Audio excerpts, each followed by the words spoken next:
Good morning mga ka-ate and Bicolana. Ayan, for today's video, gagawa ako or magluluto ako ng ginataang pakbet.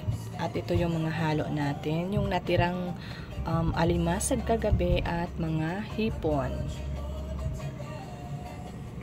Antayin lang natin kumulo yung gata. Nilagyan ko na ito ng asin,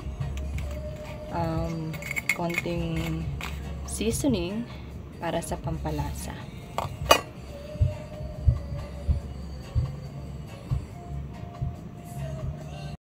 Next ay nilagay ko ng aking pakbet. Ayan, kumukulo na siya. Nilagay ko na ang gulay. At antayin nating lumambot. Done cooking!